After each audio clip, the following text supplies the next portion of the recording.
evening, everyone, and it's really great that so many people could make it here today.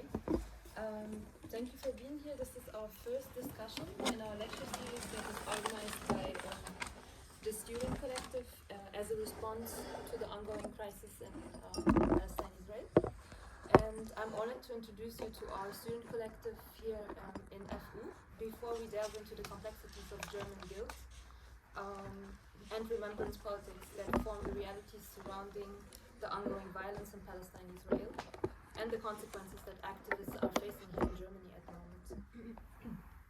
So our collective is an academic initiative that is committed to breaking the silence on dissent and defending academic freedom at our university. Our group was formed as we are all deeply concerned about what is going on and what is escalating in Gaza right now. And we are witnessing several violations of human rights and war crimes being ignored in Germany. We, students from different disciplines, have two main goals. So our first goal is we want to establish a space in which we can support intellectual student activism that is addressing the unjust reality in Palestine and Israel. And this support will take place in form of meetings, rallies, teach-ins, lecture series, film screenings, and demonstrations. And an important dimension will be that we do not want to reinforce a divide between the global north and the south.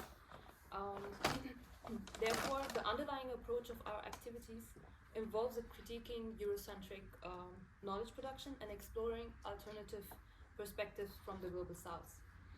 So the second goal we have is we are determined to challenge the growing restrictions on academic freedom within our institutions. Our university's public alignment with the State of Israel during ongoing violations of international law and human rights has sparked our mobilization.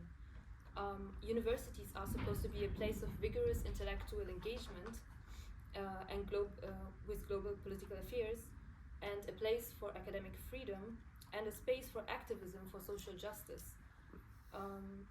However, what we are witnessing currently is students and professors at universities around the world are having events cancelled, are being retaliated against for organizing and speaking out. They are being harassed, having job offers rescinded, getting fired, suspended, and shut down for wanting to raise their voice. So tonight we're zooming in on German guilt and the framing of anti-Semitism, two crucial aspects important for our broader mission to critically examine how knowledge is reported and produced concerning the Palestine-Israel conflict. Especially because terminologies like anti-Semitism are being instrumentalized and weaponized to silence and repress students and citizens in Germany and beyond. So tonight's panel discussion is more than an intellectual exercise. It is actually a first step towards immediate restoration of academic freedom at our university, a right protected by the basic law of the Federal Republic of Germany. We will start. You have already read the article, I hope. Like, we wanted to start with reading the article, and after that we will have our two panelist guests. We are honored to have both of you here today. Actually, unfortunately, last minute, Yasmina had to cancel because she's sick. We are very sorry about that, but we will definitely want to have a Palestinian voice for the next panel as well. So just follow us for the upcoming event. We will definitely have another session with her as well. So we're really sorry about that. Thank you again for being here today, and I hope that there will be a very constructive discussion. And yeah, now I'm giving over to you. Okay, well, again, welcome everyone. I'm Lucho. I'm going to be the moderator for the discussion. So yeah, just to put some basic rules on the discussion. There's food on the table. If you want to take food, that's fine. It's open for everyone. Also, there's coffee and tea. And on discussion itself, we'll operate under the Chatham House rule, which means that you can use the information and the discussion we do here freely and openly without referencing the specific people who made the comments, and also yeah, I mean, you don't have to present yourself when you want to speak. The idea here is to create an open and safe environment, understanding like the pressure that exists towards discussing these topics. The structure of the presentation of the discussion will be like, first I will open the word for the two panelists that I will present shortly. I will give you each 10 minutes to speak and comment the text, like whatever you think it's relevant. I will take the time and we'll try to give tell when there's like 3 minutes. Like probably I'm going to start coughing awkwardly or something. So yeah, try to not interrupt but also interrupt. And then like we will open the discussion. We have some open questions to lead the discussion. So yeah, please everyone feel free to raise their hand and talk. Of course, I will try to privilege like a more distributed. Probably people who spoke already won't have like the same privilege to speak again and so on. So yeah, without much further to add, like let's go to the panelists. So to the right, or to the counter left, we would say, to not say right. We have Udi Raz, who is a doctoral student at the Berlin Graduate School of Muslim Cultures and Societies. There she examines the contemporary self-image of Christian Germany at the intersection of the categories Muslim and Jewish people. She grew up in Haifa, between Tel Aviv and Beirut. Her work shapes local and global anti and decolonial, as well as queer socio-political movements. She has lived in Berlin since 2010, where she first studied culture and history of the Middle East, and then Islamic studies at the Free University of Berlin. Welcome to the discussion.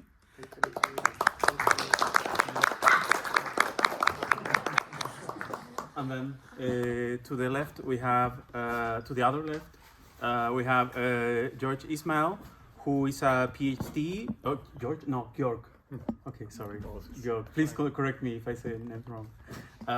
Georg Ismael is a PhD student at the University of Göttingen.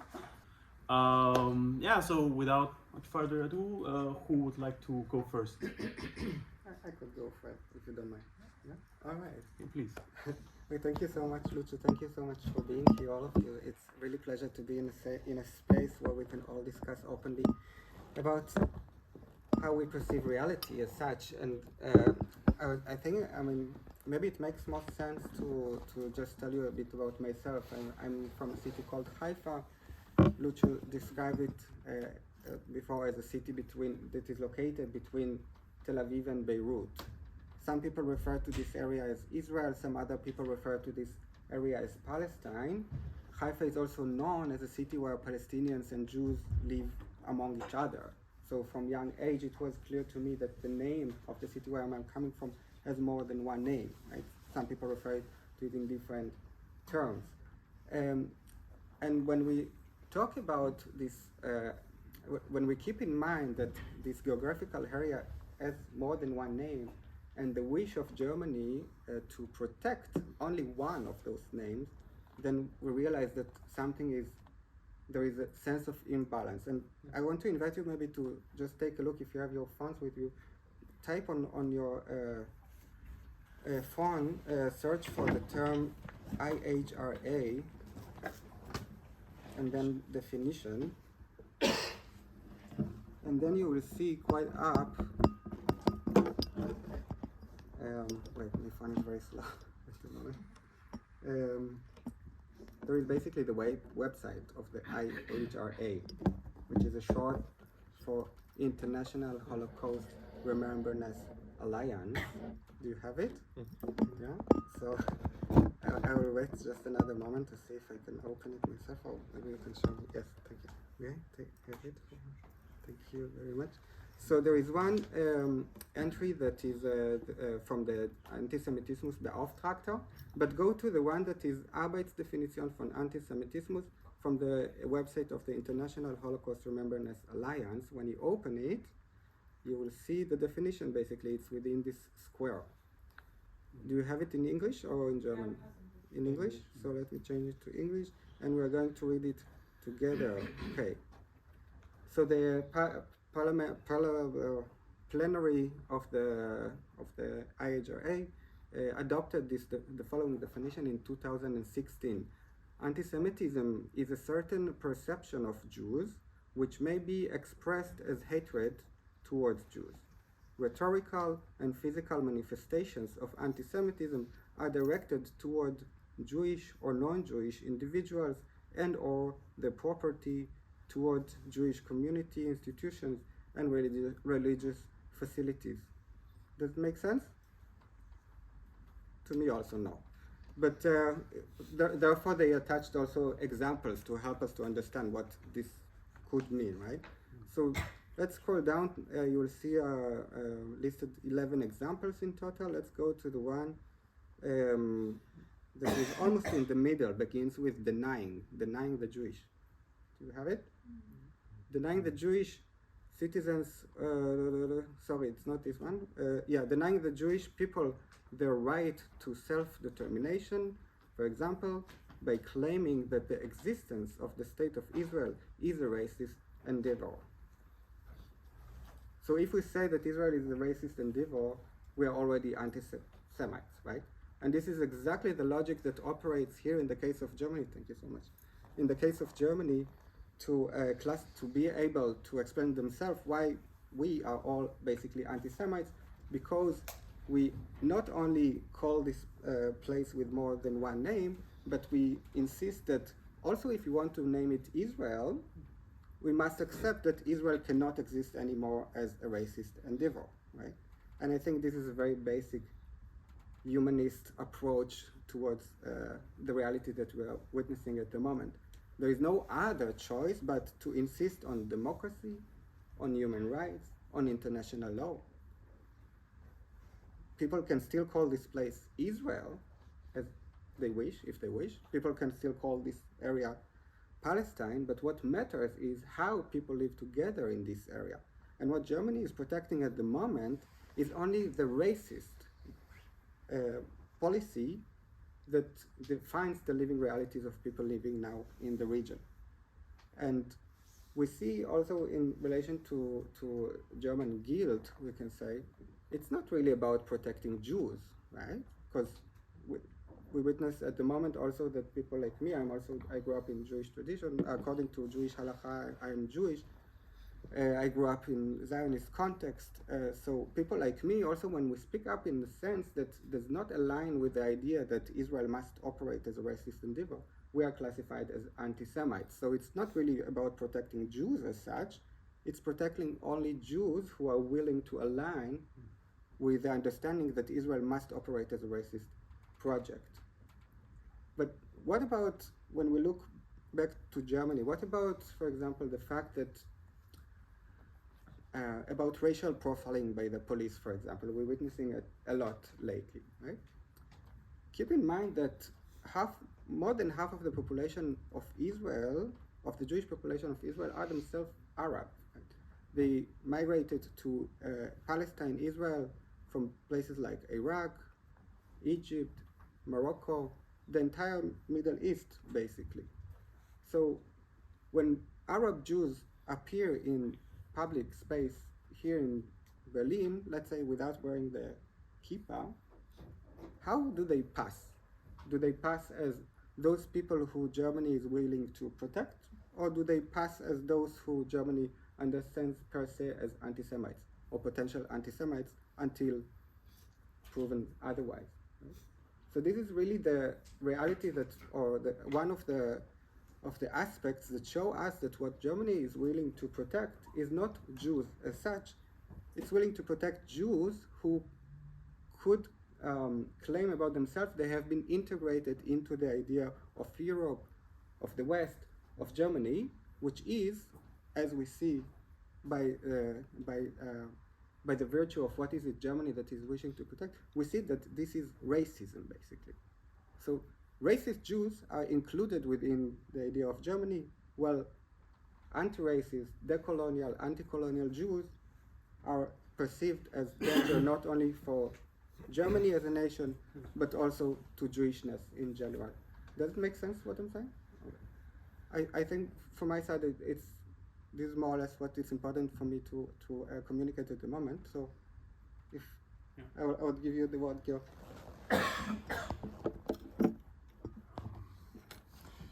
Thank you very much for the invitation. I should say at the beginning that a lot of the thoughts that I've brought, they're not fully formed.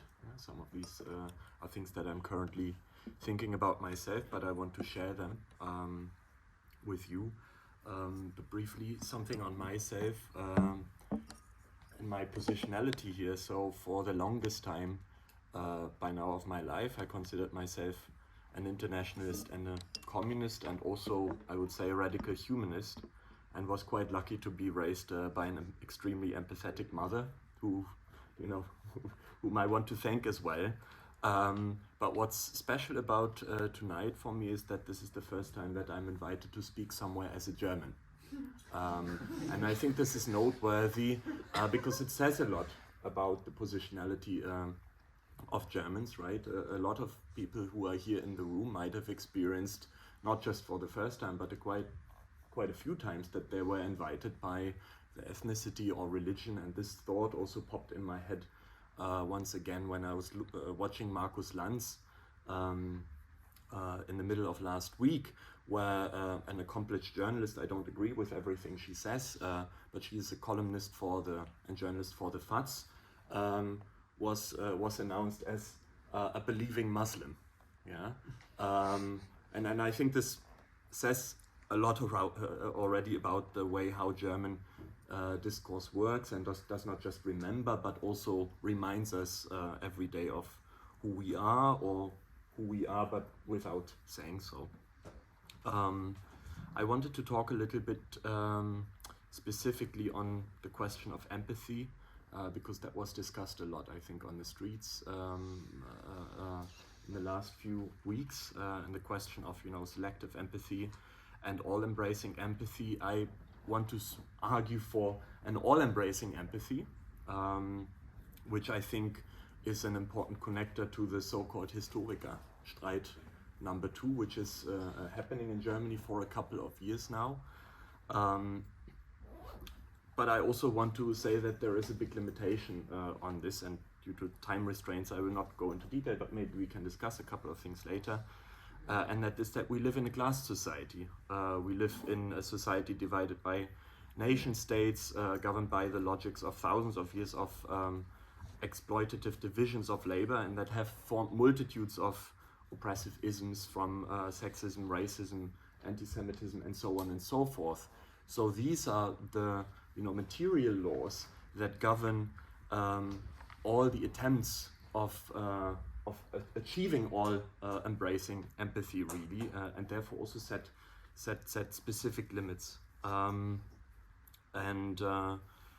in some sense, therefore, all embracing empathy isn't simply a goal, but an agenda, because if we really think it to the end and we reach the classless and stateless society without oppression, we wouldn't need it anymore because it was there in some sense. And this might be a bit controversial now, but I want to give an example of what I mean with that. So I think, and I think this is politically relevant as well to talk about, when we look at 7th of October and events that unfolded, even minute by the minute or hour by the hour. I think what a lot of, please correct me if I'm wrong, and I'm not talking about specific individuals, but the hegemonic discourse, I think the immediate response by Israeli society was of fear, then shock, the wish for revenge, and then empowerment, by what is inflicted now. And I think it's interesting to note that it was exactly the other way around with Palestinians. The first pictures when the fences were broken down, when tanks were burning, and this is the time when people of Samidun and so on and so forth, they went on Sonnenallee, they felt empowerment, and that was, I think, then followed also in the events itself by a wish for revenge. There was a lot of pictures of civilians actually crossing the border, and I talked to friends from Gaza who also live in Berlin. They said, a lot of civilians, they came back with young people, elderly and so on, while trained fighters tended to come back with captive soldiers. So it was completely the reverse, you know, empowerment, revenge, shock, and now fear. And I think this observation is quite telling, that there is this reversal, and what stands in the beginning and the end. I mean, yeah, it's not a closed process. There was something before and there's something after. And my own thought process was on, you know, as a German looking at this from here was, oh my God, now there is a bloody war coming. Yeah, that was my first thought. And then the realization also kicked in that this would be a war that would be led here at home, that there would be a home front established, you know, politically, ideologically, psychologically. And I have had a lot of conversations about these things with a lot of friends. But I mean, if we talk about empathy, right, I mean, I in some sense maybe have the privilege to, and I thought actually that the event anniversary of Jewish Voice for Peace was very good and lovely, because it could you know, one also mourn for all the different deaths, but I think in some sense this is also a privilege by certain people. I think one cannot immediately expect Palestinians who were in Gaza to immediately on the 7th October to start saying we mourn now for the death of the other side. So that is the problem and the limitations of all-embracing empathy. And I'm saying this because I think it's completely correct to attack the selective empathy that we are seeing in Germany right now, but which claims to be all-embracing empathy, right? It says we are all-embracing, you know, we mourn for all the death, but really what that means is silencing Palestinian, you know, lives, Palestinian deaths, Palestinian suffering, and therefore I think these ideas of empathy, they're important to contextualize in a specific, you know, historical moment, in a specific place, specific people, and so on and so forth. And I'm not sure how much time. 3 minutes. Okay. And maybe briefly on the question of guilt and how that does that connect to today. I'm very concerned because I think that the idea of guilt is turned around now, and that really what stands behind this is the idea of imperialism in good conscience that we are seeing today, and that has been a long-standing project of Germany after 45, questioning how can we establish ourselves again as a real, you know, global power. And over the last, this is a process that started with wars on the Balkans, and then with Afghanistan and Iraq, and I think particularly since Ukraine and 7th of October, this has completely and massively exploded, and this is what's making me very fearful.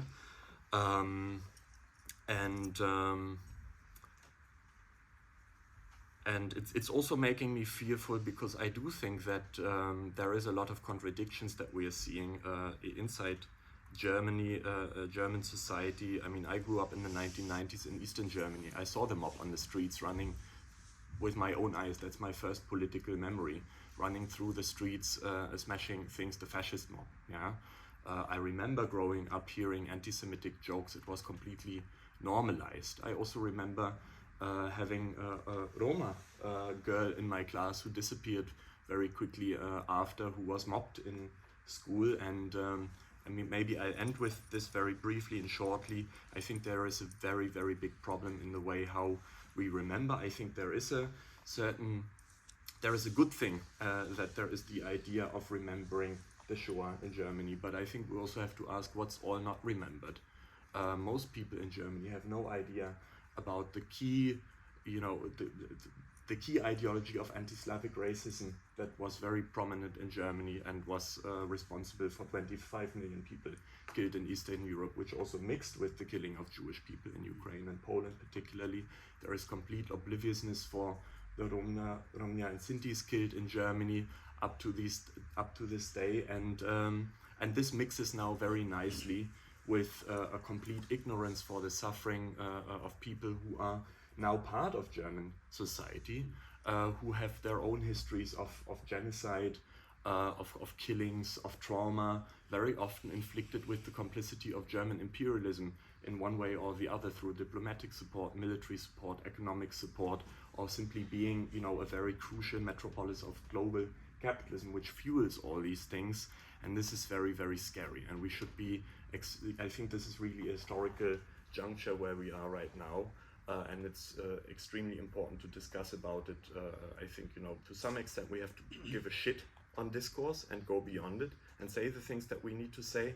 But that the discourse is so extremely aggressive right now also shows that there is a material aggressiveness below this, which we have to tackle and talk about. Yeah. Okay. Well, thank you both for your presentations. So now we have prepared 3 questions. I think I will. Yeah, when we formulated with the questions, I'm now realizing that some of them has been already answered by you, but I will read them. I mean, I thought about adapting them maybe, but I think it's maybe better that I just read them as we formulated, because also other people can come and maybe give their own answers to them. So yeah, but I would suggest first, like, you each have 3 to 5 minutes to maybe answer one of the questions that you choose. And yeah, then we can open the word for everyone else who wants to come, talk, discuss. So the first question, how is the concept of anti-Semitism being used in the current public discourse in Germany? What is the effects towards MENA people, migrants, and in general, and Germans? There's also a sub-question there, precisely about the working definition of anti-Semitism. Like, what is it? So we already read it and talked something about it, but maybe I could ask, why do we need to work against this definition in the academic and public spheres? Maybe kind of like moving towards, like, what is the institutional use of this question and so on. That would be like the first question. Then, what are the criteria that the German state is currently using to define which Jewish voices should be allowed to speak or have a platform? What is the implicit understanding of Jewishness present in these criteria? And then, as a third question, maybe it would be interesting for you, Georg, how has the Holocaust shaped the present German national identity? Why are other victims of the Nazi state terror, like, for example, seeing the BIPOC, political activists such as communists and anarchists, etc., not considered the same as Jews? So I don't know who wants to start. I have 3 to 5 minutes. I will start again and again with the fun. If you go back to the website of the ERA definition, you will see that the title is non-legal, can you somebody read it? My phone is still not non-legally binding. And it's quite remarkable that this entire discourse of protecting Jews nowadays in Germany is really not anchored with any law. You know, everything is happening by policy makers, but outside of the realm of Jura, of law, right? And it makes it very difficult for us, or for organizations like Jüdische Stimme, Jewish Voice for Peace, to address such accusations, because basically what we are confronting is mind policing. People are not allowed to think certain things. And it's really hard to fight against this mind policing, because very much like racism, there is always this ambivalence, right? You hear something and you're like, wait, did I just experience racism, right? And again here, like, somebody that all of a sudden accuses you of anti-Semite or implies that, and you're like, wait, did it just, right? Something like there's all this constant fight against gaslighting, or dealing with constant gaslighting. And the only way that I think it makes sense to deal with it is to unite, is to find each other, to create such spaces where we can, you know, put things in context again and understand why people even call us anti-Semites, where it comes from. Perhaps they are not really evil people, that they're just like assuming that their policymakers are well informed, did research. I don't know what one can expect from policymakers. But apparently it's not the case in Germany, right? And when we come back to the IHRA definition, it's nothing scientific. It's a pure political alliance of people who have international political interests to really misuse anti-Semitism to make it into a phenomenon that nobody understands what is it anymore, unless one reads through the examples, and as soon one reads through examples, then everything collapses, right? You understand, wait, it's really not about protecting Jews as such, it's about protecting the state of Israel as a racist state. Yeah, and what we see at the moment is what Ezra Özürek, her name is mentioned also in the article, she would call this phenomenon the export-import of anti-Semitism, this theory that she developed, where she says, keeping in mind that more than 90% of all cases registered as cases for anti-Semitic violence come from what, according to the police, should be understood as right extremist field, so to say, motivation.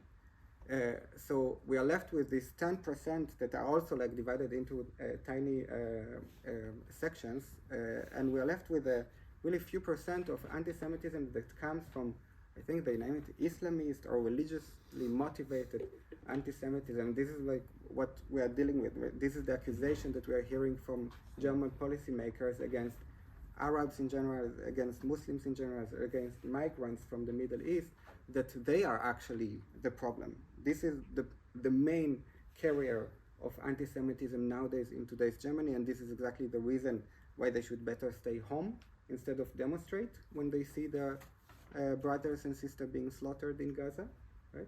And this is exactly the reason they expect also non-Arabs, non-Muslim people who recognize the humanity also of Palestinians to stay home.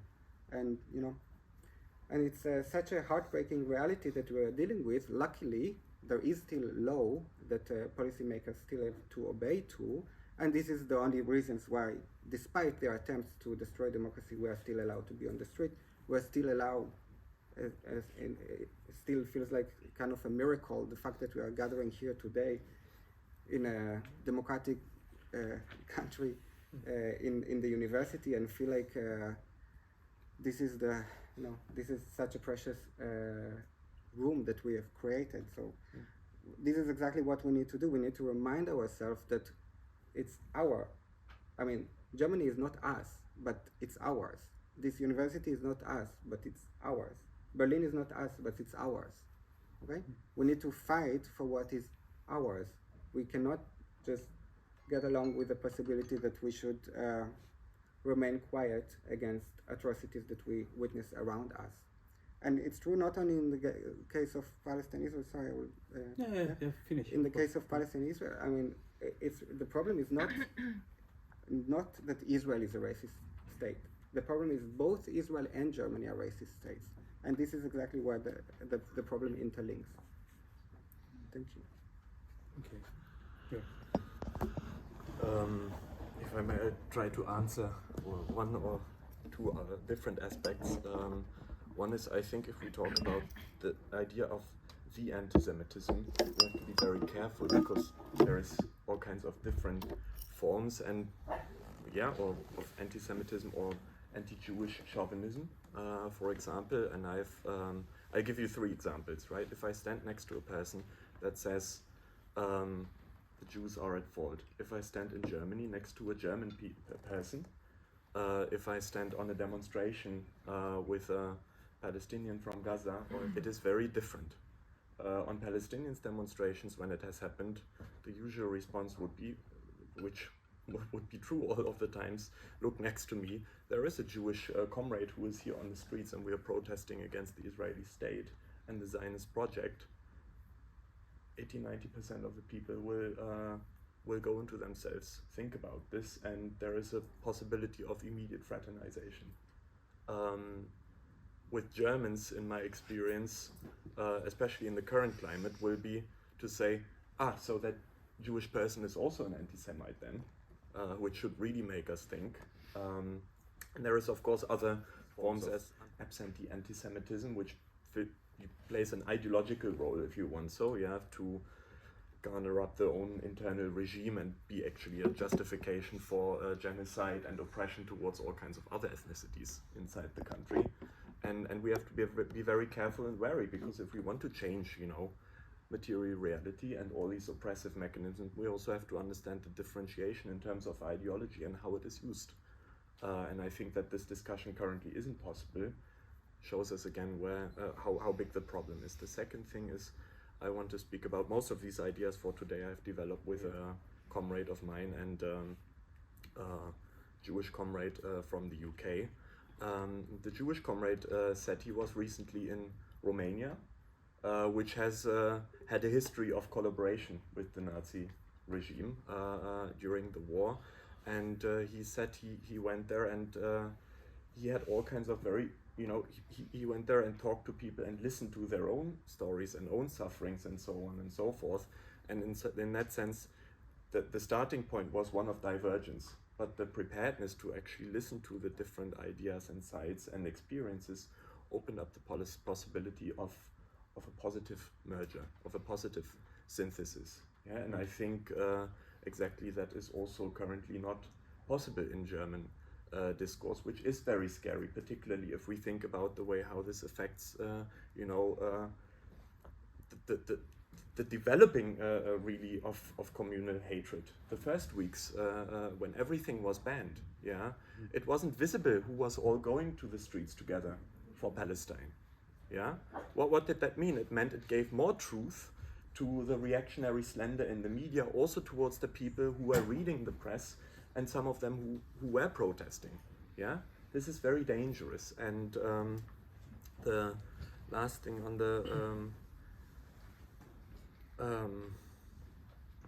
the question of remembering and remembrance culture on the Holocaust in Germany, I think I went with, she was my partner at the time as well, a couple of months after she had come to Germany. Under the COVID lockdown, we decided to go together to Sachsenhausen. And it was very horrible for her. I think she cried a lot when she was there. And it was interesting to see it, because she really took that up, you know, the necessity to fight anti-Semitism and so on and so forth. But and I asked her in preparation for this, how did you experience it? I didn't send her the article. I just asked her, you know, what her thoughts on this were, and she said, you know, it's very important to fight it and so on and so forth. But there was a friction, because after 7th of October, she didn't say this in her reply, but she said, the first time I'm feeling as a Muslim woman is now after 7th of October in Germany. She's an atheist. Yeah? And this is the first time I'm feeling Muslim, and I'm afraid to go to the streets and to, you know, to speak my mind on Palestine. I'm afraid that I would lose my visa, my livelihood here in Germany. And I think this really shows another aspect of the problem, and exactly on what's all forgotten and suppressed in the way how we are remembering and talking. And therefore, I think we don't just have to talk about remembrance, but a specific hegemonic form of remembrance. Yeah, who were the people who started remembering? That was the people from Buchenwald, who most of them were in the socialist communist tradition, who said, you know, never again means a political obligation for us to fight here, and this has been completely suppressed by German discourse.